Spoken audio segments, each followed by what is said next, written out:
Bartholomew. And so he became a follower of Christ and one of the apostles. And he's mentioned as Bartholomew in another place in Matthew 10 and verse 3. But it more than likely is the same person, because you go to John 21 and verse 2, and there's mention of apostles there. And then you have Nathaniel right in the middle of it. So he more than likely was an apostle, and his name was Bartholomew. So what was significant about the not dispute, but the conversation between Jesus and Nathaniel?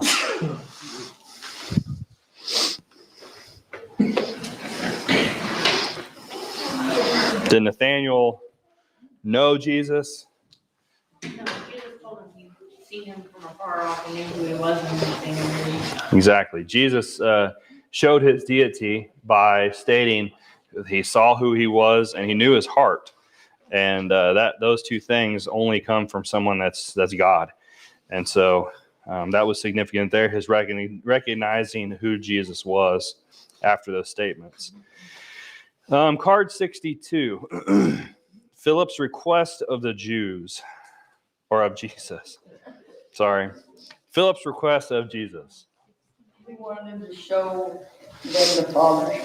All right. So what is in that context of John chapter 14, why would Philip ask this? They was confused. They were confused. They were confused about why Jesus was going to leave them. He was going to be the Messiah. And then, then you have Andrew ask the question, how do we follow you? Or how do we go where you're going? And he gives the answer. And then Philip says he wants to see the Father. And so Jesus explains to him what? Yeah, exactly. And so that's important, because when we see the characteristics of Jesus, we see who God is, because they are one and the same. And so that's important in what we see of Jesus and how he lived, his characteristics and the care that he had for others. Card 63. Propose that all apostles die for Jesus. Thomas. So Thomas, in that statement, we don't really know where he was. We don't know if it was exaggerating in the sense of let's just go ahead and die with him, or it was he was ready to die with Jesus. We don't know. It just stated, it tells us that he said, we'll just go and die with you also. And so we talked about Thomas a little bit. He was a twin. His other name is known as Didymus. And he was also one that was in the upper room. But what is significant about Thomas? What one thing, card 64, Thomas known as what? He wanted proof. And so there's nothing wrong with wanting proof. He wanted evidence. And did Jesus ridicule him, or not ridicule him, but rebuke him? That's the word one he used. He didn't get mad, but he said a lot of people don't need proof. Yeah, to bless those that believe. But Jesus also, first thing he saw Thomas, he said, come over and see the evidence. And so Jesus is showing us that there's nothing wrong with wanting evidence. And the evidence that we need about Jesus is right here in the scriptures, everything we need. And so we can read these accounts, we can read about the prophecies, we can put it all together, and we can see the evidence of who Jesus is. And so there's nothing wrong with that, and Jesus encouraged that in a sense to dig and to find the evidence, and something we need to do also, investigating. And so that's where we ended up on Sunday, was card 64. So let's look at card 65. The apostle who collected taxes. Somebody read Matthew 9 and verse 9.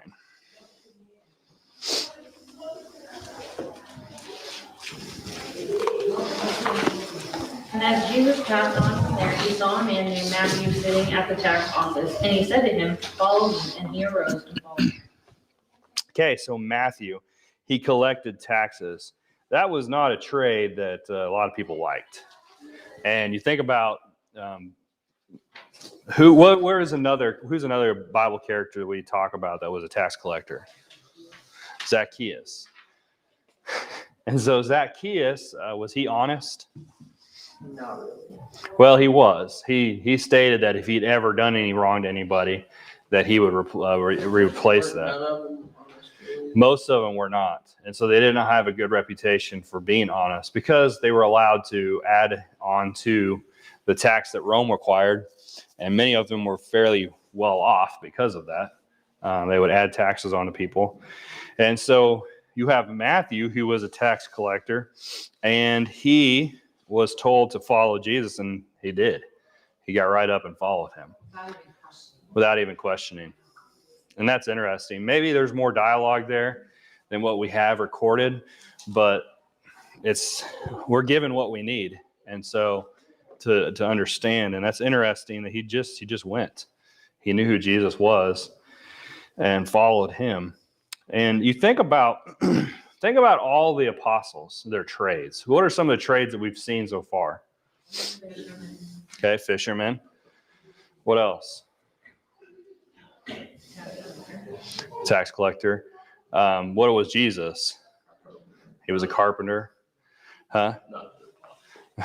Not an apostle, yes, it's true. So of the group of people that went with Jesus and was with Jesus and is Jesus. Huh? Yeah. Later on, exactly. We see a diversity in those that followed Jesus and were apostles. One was a doctor. Most of them probably rough men and maybe ignorant men, because think about a carpenter or a fisherman, that kind of lifestyle is probably rough. Doctor. Yeah, Luke was a doctor, which he wasn't an apostle, but he was a follower of Christ later on.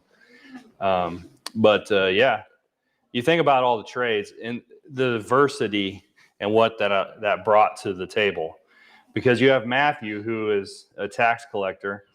He was probably well versed in taking down numbers, taking down recordings of things, because he had to report what he did to Rome. And so some believe that Matthew would have been a kind of a recorder for Jesus, recording things and taking account of things that was going on. Huh? Yeah. Yeah, there you go. He had a fascination with numbers. That's a good thing. Yeah. And you think about, what that brought to the table. He was different. He was different than the rest of them. And it shows that people from all different aspects of life can follow Christ. Because you think about a tax collector, they were one that were usually fairly well off because of what they were doing. And you think about a doctor with Luke. You think about other places where they say, those of Caesar's household. People from every aspect of life, no matter the job, followed Christ in time. And it's not just as the world wants us. What does the world want us to believe Christianity is for today? Weak-minded. The weak-minded, those that are poor, those that are the lower class of society, those are the only ones that are Christians.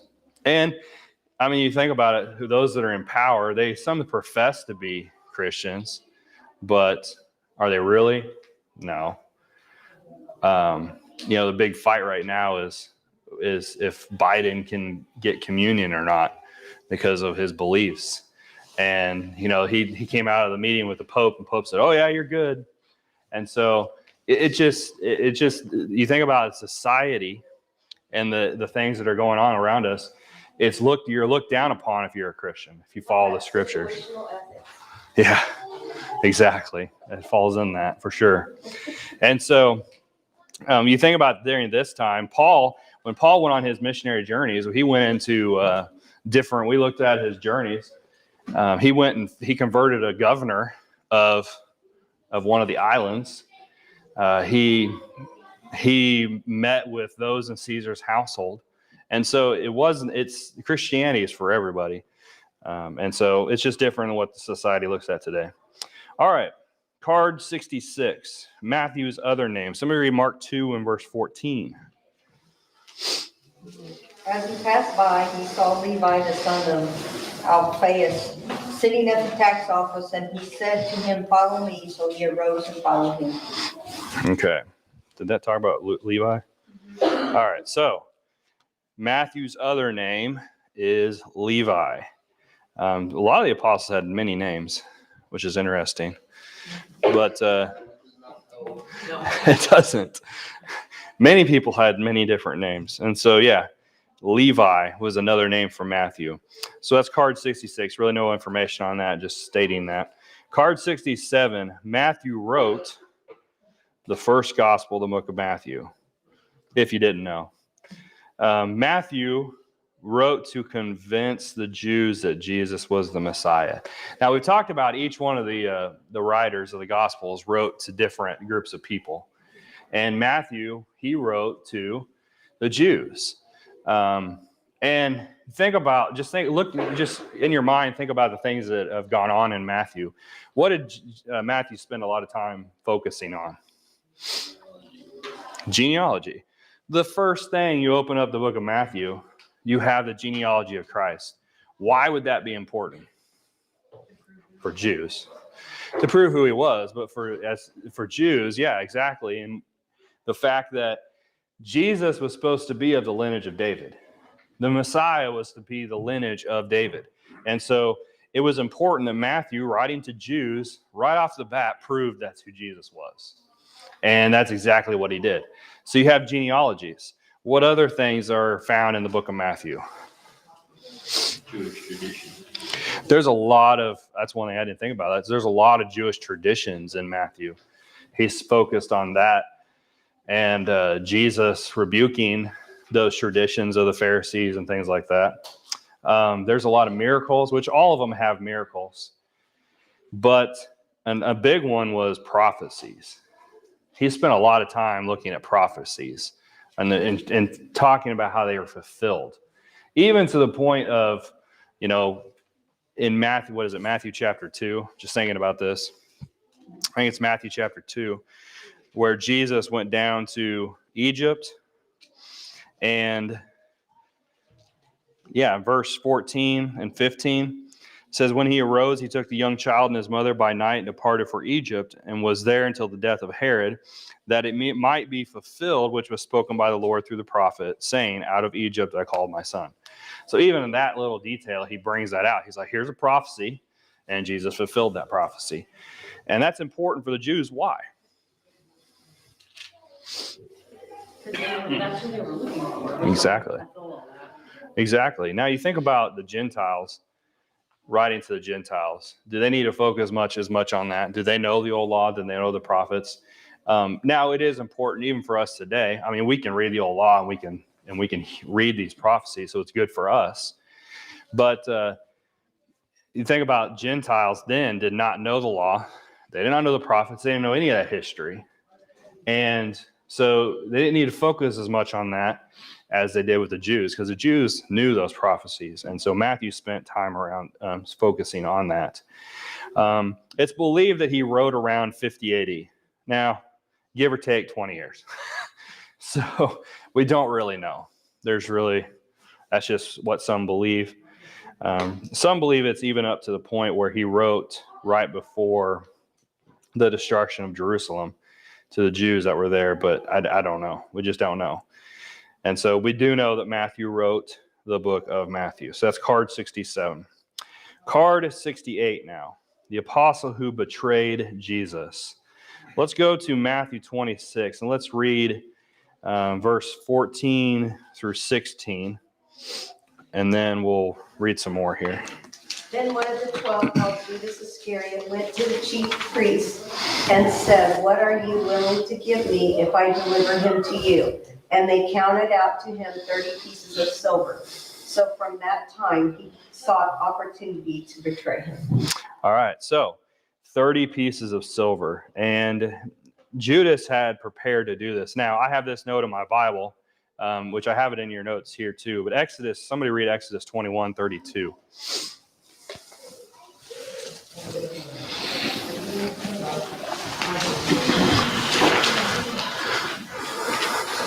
So 21:32. Yep.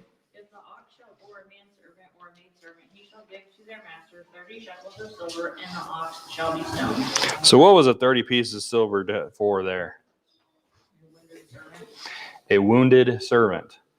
A lot of times you see that Jesus, I mean, you think about it, first off, the money that Judas got to betray Jesus was the amount of what a slave you would pay for a slave in the Old Testament. Didn't calculate inflation. Oh boy. Well, the old law was in effect until. That's a real First- thing. It's a real thing. It is a real thing now, for sure. I don't know about inflation then. I'm sure it was real. They didn't have inflation the same way we do. Yeah, I know. We know. 30 pieces of silver wouldn't buy what you used to. Yeah, not anymore. But think about it in this aspect, without thinking about inflation. 30 pieces of silver for a slave, but not only a slave. What was the person paying the 30? One that had been wounded, and so Push. Mine says push. push. I don't know. What does that mean? What, read it. If the ox shall push a manservant or maidservant, does that mean like? Well, gore. So the word Hebrew would, it's King James. I think New King James uses that to gore, and so it's wounding them. New King James. You got the. I was trying to think of the cotton patch. You got the cotton patch version. He's reading from the cotton patch version. I knocked him over. But that doesn't. But so the price was for one that was wounded, and that's what Judas got for Jesus. Somebody read John 13, 21 through 30. This gives a little bit more. This is where Jesus predicted that Judas would betray him. You can read that in Matthew 26, 23 through 25, but John 13 gives more detail. 13 what? 21 through 30. I don't think I have that in your notes. When Jesus had said these things, he was troubled in spirit and testified and said, "Most assuredly, I say to you, one of you will betray me." Then the disciples looked at one another, perplexed about whom he spoke. Now there was leaning on Jesus' bosom one of his disciples whom Jesus loved, Simon Peter. Therefore motioned to him to ask who it was whom he spoke. Then leaning back on Jesus' breast, he said to him, "Lord, who is it?" Jesus answered, "It is he to whom I shall give a piece of bread when I have dipped it." And having dipped the bread, he gave it to Judas Iscariot, the son of Simon. Now after the piece of bread, Satan entered him. Then Jesus said to him, "What you do quickly." But no one at the table knew for what reason he said this to him. For some thought because Judas had the money box that Jesus had said to him, "Buy those things we need for the feast," or that he should give something to the poor. Having received the piece of bread, as then went out immediately, and it was done. Okay, so if you read the other accounts, this bunch of detail is not there. John is the only one that gives all this detail. And it's interesting because when you read the other accounts, it talks about how Jesus is going to see who says, he's going to show them who was going to betray them. But after Judas gets up and leaves, John gives us the information. They thought he was just going out to buy some more food. They didn't know that he was actually the one that was going to betray Jesus. That's just interesting, that whole situation, because if you think about how they sat, they didn't sit like us at the table. Okay, you have the portrait of the Last Supper. That is not accurate. That they've painted. That's not accurate. They would sit and be very close. They'd be laying down on their sides while they ate. It was just different. And so they're all very close together eating, and this discourse happens, and they still did not know that Judas was the one that was going to betray Jesus. And then it brings the question up, Jesus knew from what point that Judas was going to betray him? From the beginning. And you think about that, Jesus knowing everything, and he's made statements along the way that he knew Judas was going to betray him. But Jesus still picked him as an apostle. Think about that. Now you could say, well, he did that because he had fulfilled prophecy. There is prophecy of what was going to happen. He'd be betrayed. Do I have that? I thought I had some of that prophecy in here. But no, I have prophecy of what he did to himself. But there is prophecy of what was going to happen to Jesus. So you think, well, maybe that's why he picked him. But did Jesus treat him differently than the rest of them? He didn't. You could have. You think about being in Jesus' shoes and knowing somebody's going to betray you, you're going to act a little different to this person. You're like, wait a second, you're going to turn around and stab me in the back. But Jesus did not. He gave Judas every opportunity, in a sense, to prove him wrong, to show that he could do something different. And you get to the point here where once Jesus tells him to go, that he gives him the bread, it says Satan entered him. Now, some would say, well, it wasn't Judas's choice to do what he did. But Judas has already made his mind up at this point. What had he already done? He already got the money. Judas had already made the choice of what he was going to do.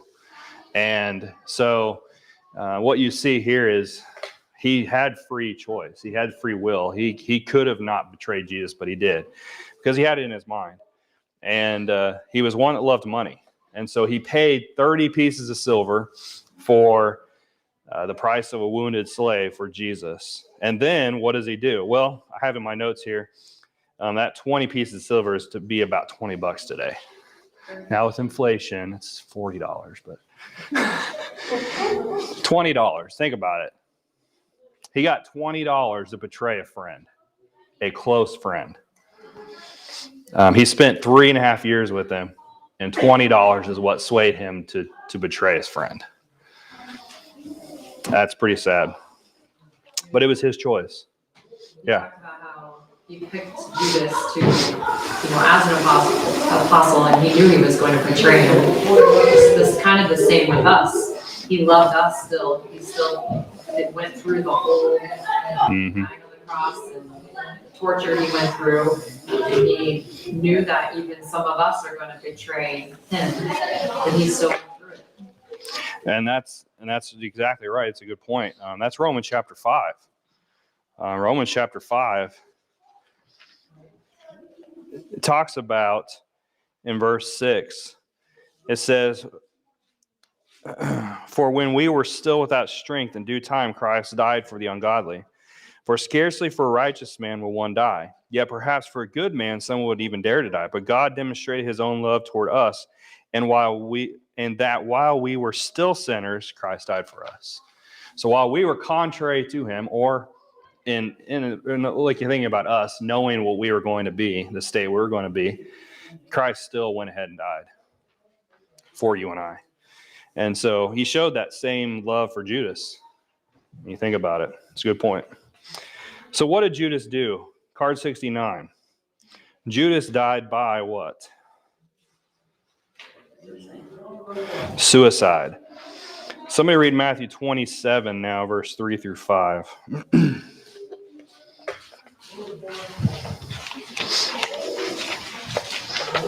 Then Judas, his betrayer, seeing that he had been condemned, was remorseful and brought back the 30 pieces of silver to the chief priests and elders, saying, I have sinned by betraying innocent blood. And they said, what is that to us? See to it.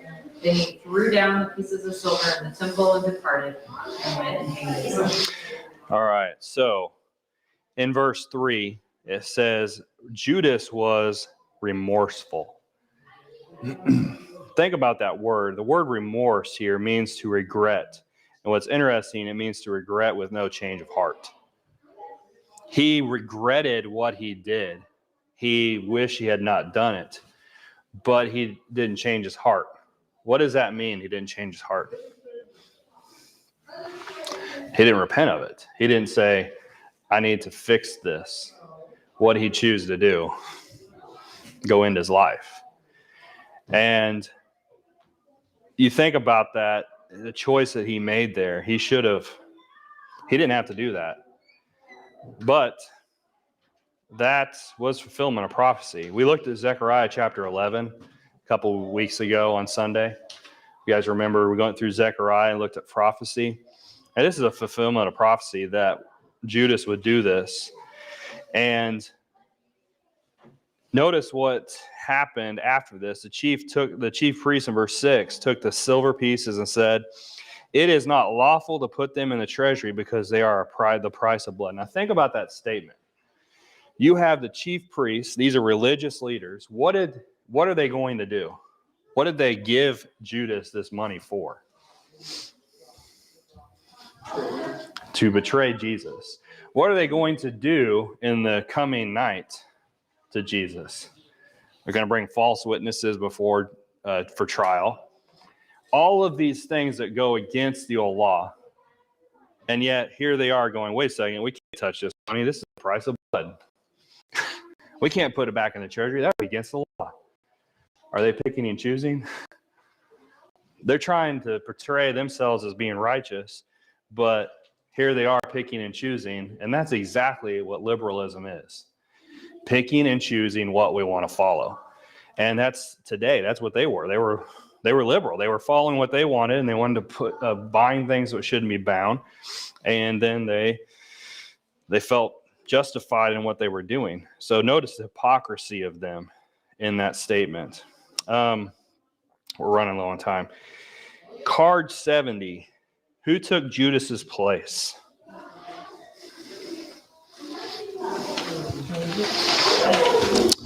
Matthias. And we don't have time to read all this account, but if you go to Acts chapter 1 and verse 15 through 26, if you remember from memory, what did they do to pick Matthias? They cast lots. There was 2 people that were chosen, and they cast lots, and the lot fell upon Matthias. And so Matthias was chosen. Now, have you ever wondered what that casting lots was? It's kind of like they put stones into a pot, and they would pick that stone out. And it was believed that God had a part in that choosing of that name and the one they picked out. Huh? It's kind of like picking straws. It's as if it's by chance, but they believe that God's providence is at work there. And that was done not only in this occasion, but you see the casting lots done in the Old Testament. It's like gambling, right? No, I wouldn't call it gambling. It's basically like you put the votes all in one thing. Whatever one you pick out, that's the kid's name. Yeah. Paper, rock, scissors. No, drawing straws, I think, was a good illustration of it. The Amish, that's how they choose their bishop. Paper, rock, scissors. Cast lots. Yep. And Rocks in a block? 'Cause in my head, right now. They pick a name. The name they draw on one. And what are their hats? I don't know why they don't do it. I like the rocks though. yeah, Why did they have to have a certain, why did that have to replace it? Have to have a certain number? they wanted to replace them because they had a responsibility. I mean, they had 12. It went out 2 by 2 frequently. Yeah, and so they filled his spot. But then you get Paul later, and that makes 13. But Paul went out by himself, well, with others. But It took 2 people from a lot. he did. I guess so. I never thought about that. But they needed to replace him, and they knew they needed to. That's talked about in Acts chapter 1. And so they chose to do this way because they had 100. Think of the number, 120. Is that right? That were up there? In the upper room. Yes, in the upper room. And they chose of them. And so Acts chapter 1, verse 21 through 22 shows a qualification of an apostle. And if you read that, we're out of time. You read that one of the qualifications, but they had to see Jesus was risen. And so what did Paul, to being an apostle, what did he have to do? He had to witness Christ being alive. And so that's one of the, and there's statements that Paul said, I've seen. 1 Corinthians chapter 15, Paul states, I saw Christ, and other passages. But this tells us right here, for him to be an apostle, he had to have seen Jesus, because they picked 2 people that had seen Jesus rose from the dead. And that was a qualification for to be an apostle. Some people argue that Matthias wasn't actually an apostle because they cast lots that really didn't matter. And people just wanted to make sure it was 12. But when you see that in Acts 2, when Peter stood up with the other 11, Mm-hmm. then you see that Matthias was selected by God. Yeah, because he was there. He was. And we don't know anything else about him. That's the last time we hear about him. So, all right. Thank you guys for your time. Oh.